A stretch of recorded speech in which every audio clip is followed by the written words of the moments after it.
família, no capítulo 177, Seiko enfrentou o desafio insano. Dandadan tá de outro patamar, entendeu? O negócio tá, absurdo. Dessa vez, pra Seiko, as coisas não terminaram muito bem. Mas será que a derrota dela vai abrir um caminho diferente pra algo muito maior na história? No meio dessa brincadeira aí, acabaram surgindo novas pessoas que podem se tornar mestres de Okarun e Momo. Quem são esses misteriosos personagens aí que entraram nessa jogada?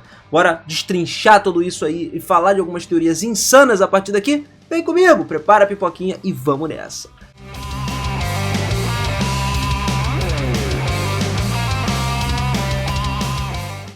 Fala, seus otakus, beleza? Eu sou o Beira e sejam muito bem-vindos a mais um videozão aqui do canal. E dessa vez a gente vai falar sobre o capítulo 177 do mangá, que acabou de ser lançado. Irmão, deixa eu te contar. Esse capítulo, que é chamado Vamos Lutar Kung Fu, começa logo depois de alguns eventos intensos que aconteceram. E pra gente recapitular o que rolou e também dar um contexto pra vocês, a gente vê como apareceram outros Yanshis, que são alguns malucos meio zumbi lá, monge zumbi, sei lá que troço é aquele, e surgiram de uma forma completamente inesperada, quando a Seiko estava conversando com alguns amigos para tentar resolver o problema da Momo, porque a Momo, para quem não se lembra, ficou pequenininha. Sim, ela ainda tá pequenininha, ainda não resolveram isso, mas de repente, quando esses bichos apareceram, nem a Seiko, nem todas as habilidades que ela tem, aqueles amigos dela também, ninguém conseguiu ter tempo de reagir. O ataque já foi avassalador, tão forte que o Kashimoto acabou sendo atingido direto na cara, que era o cara que estava falando com ela, e foi lançado para fora da sala com uma violência absurda. A partir daí, a gente mergulha de cabeça na ação. A Seiko, ela sempre estava atenta, sempre fixa ao olhar dos inimigos ali, enquanto preparava para o combate e tal. Os Yanshis, eles são implacáveis. Eles lançavam ataques em conjunto, tentando acertar ela com chutes poderosos e tudo mais. Só que a Seiko conseguiu demonstrar uma maestria, bloqueando os golpes, contra-atacando, agarrando um deles, e a situação parecia estar controlada por um instante.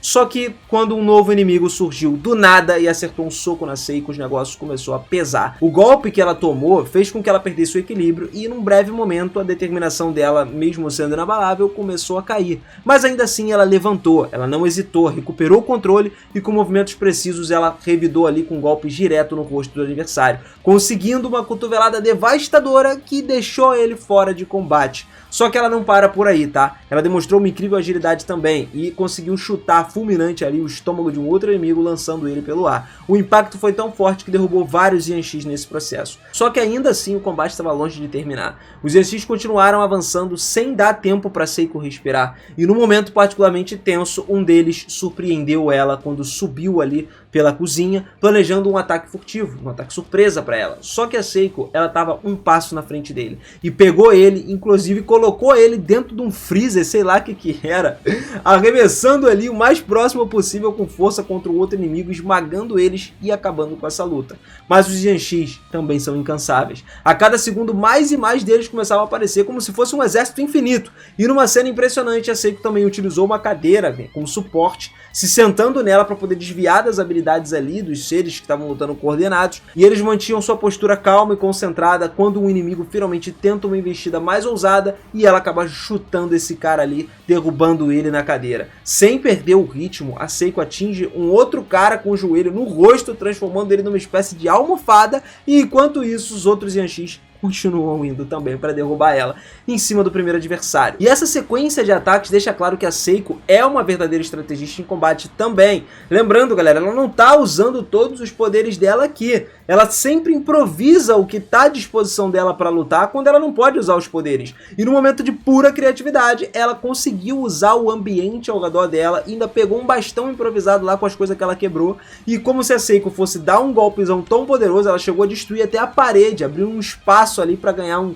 instante para se recompor, e nesse intervalo ela tentou pegar a bolsa dela, mas o perigo estava longe de acabar. Outro Yanshi ainda veio, agarrou a bolsa e levou para um outro lado, o que começou uma disputa aí pelos dois, que foi uma doideira. Mas antes que o inimigo tivesse a chance de reagir, a Seiko, ela tinha uma velocidade também muito boa, então ela conseguiu acertar um chute nele, que mandou ele sair voando. Só que essa luta, galera, como eu disse pra vocês, né, os Yanshis, eles não paravam de aparecer, é uma parada que agora é só resistência, tanto física quanto mental. Mesmo que todas as habilidades da Seiko fossem utilizadas, ela percebeu que os inimigos não eram só números, mas também incrivelmente resistentes. Alguns golpes que normalmente seriam suficientes para derrubar eles, acabaria tendo um efeito totalmente o contrário, e isso aumentou ainda mais a tensão desse confronto dela. Por esse motivo, a Seiko tentava pegar ali os desinfetantes do lugar, né, do restaurante, junto com algumas xícaras de chá que estavam fervendo, e utilizar isso de uma maneira improvisada para poder fazer um exorcismo expresso nesses caras. E esse método fez com que os Yanshis começassem a desaparecer. E aí, por ela ter visto que foi uma parada eficaz, mano, ela começou a utilizar mais, né? Só que esse pequeno período de vitória da Seiko não durou muito. Justamente quando as coisas pareciam estar se acalmando ali, né, tranquilo, um rugido ensurdecedor começou a aparecer pelo restaurante. E junto com esse rugido aí, do nada me apareceu um minotauro gigante que veio tacando a Seiko junto com todos os Yanshis que cercavam ela para outro lugar. Mesmo assim, a Seiko tentou reagir ao ataque, só que ela foi lançada com tanta força e ela não tinha opção. Ela acabou tentando cair da maneira, né, mais prática possível, tentando evitar alguns ferimentos, mas ainda lá no chão, ela encarou esse minotauro com uma expressão tipo, mano, o que eu vou fazer agora? Num tom irônico até, ele começou a parecer ser extremamente ágil, cara. E aí ela pegou o Buri de novo, né? A Seiko arremessou o Buri direto no Minotauro, enquanto ele tava falando que ela era só uma senhora, obviamente negando ser ágil, né? Como sugere e tal. No entanto, esse ataque da Seiko, apesar de ser rápido, ele foi interceptado. O Minotauro, ele pegou a chaleira como se fosse uma bola de futebol, sei lá, como se fosse um goleiro, entendeu? E lançou pra cima. Depois ele avançou em direção da Seiko com uma velocidade absurda.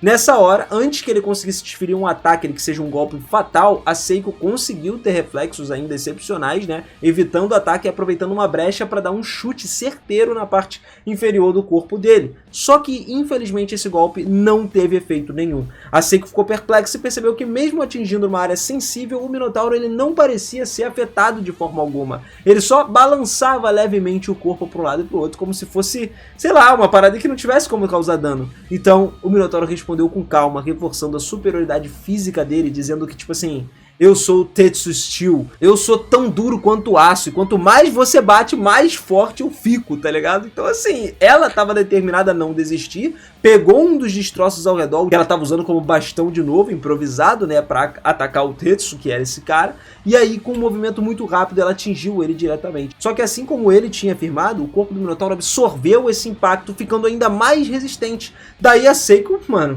não tinha como pensar na situação como uma situação impossível. Ela sabia que aquele Minotauro começava a acumular energia. Ele concentrava toda essa força e dava um golpe tão poderoso no chão que a área toda ao redor se tornava instável. E a Seiko era lançada no ar por conta do impacto, perdendo completamente o equilíbrio. Esse movimento aí trouxe um momento de vulnerabilidade e custou muito caro para ela. Antes que ela pudesse se recompor, o Minotauro já foi com um chute absurdo, arremessando ela para cima. E aproveitando a abertura, ele até saltou e deu um chute duplo devastador no estômago da Seiko, fazendo ela atravessar a parede. O impacto foi tão forte que a Seiko ficou presa dentro da parede, sem conseguir resistir, reagir de nada. E infelizmente o ataque do Minotauro não terminava por aí. Ele continuou golpeando ela várias e várias vezes de forma incessante, sem dar qualquer oportunidade para Seiko reagir. Os ataques eram tão brutais que faziam a Seiko afundar cada vez mais no solo depois que ela caiu. O impacto, né, o corpo do Minotauro era uma maneira muito peculiar que ele era operado. Independentemente de quem atingisse ele ou quantos golpes ele desse, a força dele aumentava constantemente, tornando ele mais resistente a cada troca de golpes. E essa vantagem insana acabou levando a gente num momento devastador, quando o próprio Minotauro chegou à vitória, que estava muito próxima, né? Ele saltou como se ele estivesse mergulhando mesmo, tá ligado? Numa piscina, esmagou a Seiko com todo o peso do corpo dele. O impacto já foi o suficiente para deixar ela completamente nocauteada, que ela foi amassada, literalmente.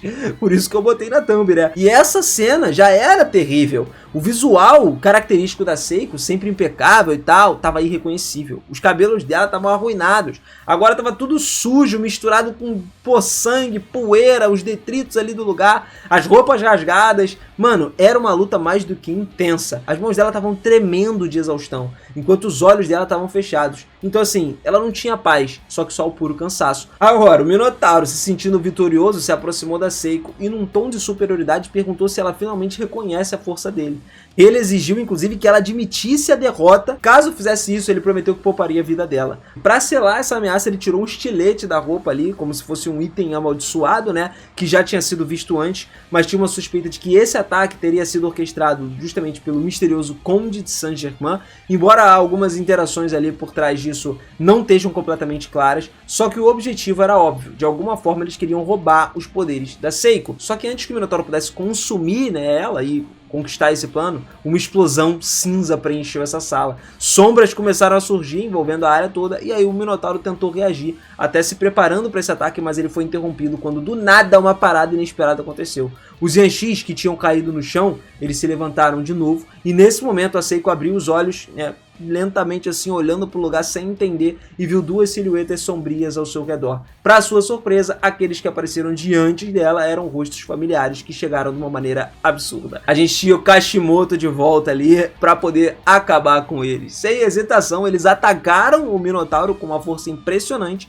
e conseguiram destruir o objeto amaldiçoado nas mãos dele e mostraram a verdadeira essência do que é uma maldição. Aí a batalha ganhou um novo rumo, cara, com a entrada desses dois aliados inesperados. Juntos eles vão enfrentar o Minotauro de uma forma absurda, iniciando uma luta que promete ser a luta decisiva do capítulo. O capítulo acaba terminando com um confronto em andamento ainda, deixando a galera ansiosa pra caramba pro desenrolar da história. Eu particularmente estou muito ansioso porque pode acontecer agora e aonde que a Seiko vai, né, como que ela vai se recuperar e tudo mais, se ela vai sair dessa ou não. A verdade é que esse foi um capítulo de fato de peso pra Dandadan. Apesar de algumas dificuldades, a Seiko deu tudo de si, mesmo não estando nas melhores condições pra lutar. Desde o início ela teve que improvisar ali, usando força bruta contra os Yanxis e até mesmo recorrendo a alguns destroços do lugar para atacar, e infelizmente os ataques dela, por mais criativos que fossem, não foram eficazes o suficiente para enfrentar um oponente tão poderoso quanto o Minotauro. E além disso, cara, mesmo tentando acessar a bolsa dela, onde provavelmente tinha algo útil para ajudar ela,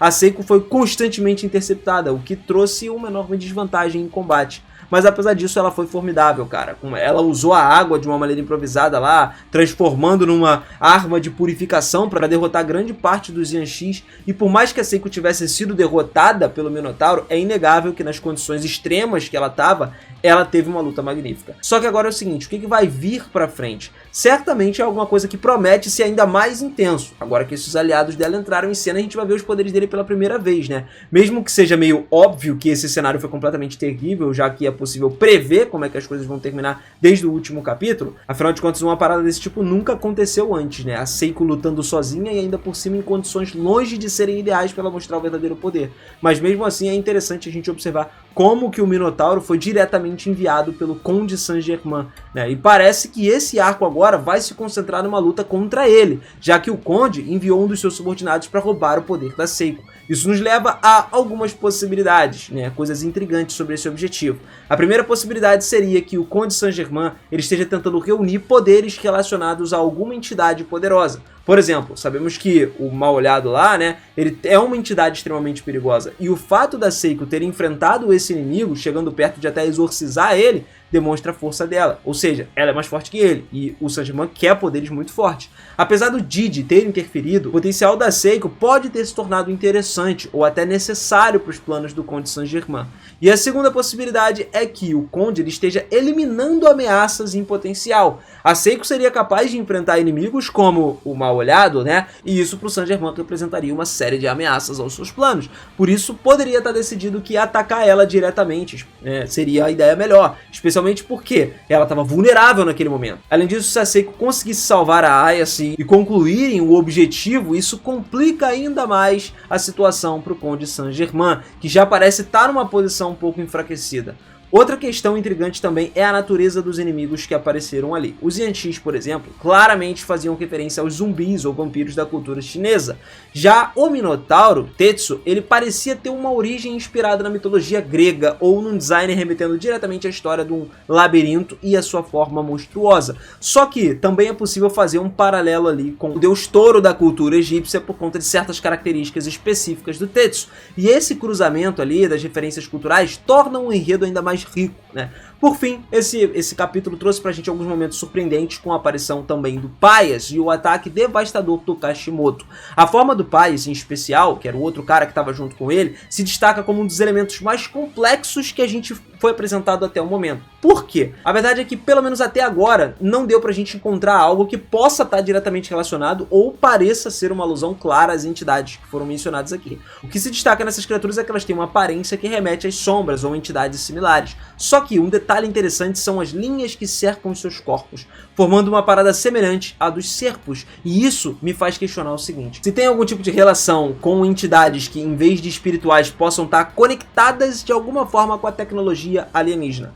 Sabemos que humanos podem usar dispositivos alienígenas, por exemplo, a armadura da Bamola lá. Isso mostra pra gente, deixando mais do que claro que humanos são capazes de interagir com tecnologias avançadas. Além disso, a Bamola também tem traços humanos, indicando que de alguma forma tem uma conexão evolutiva com essa espécie. Outro exemplo é a nanotecnologia, que é usada lá pelo Quinta, né? É outro cara lá, que também é origem alienígena, mas pode ser usada por humanos. Dessa forma aí, é muito possível que o Paias esteja usando um dispositivo alienígena, talvez disfarçado ali de objeto amaldiçoado. Paias, sendo um colecionador de objetos amaldiçoados, pode ter encontrado algo com qualidades tão específicas e estranhas que se assemelham a uma maldição. E isso levanta a hipótese de que o formato atual do Paias seja um resultado do uso desse dispositivo.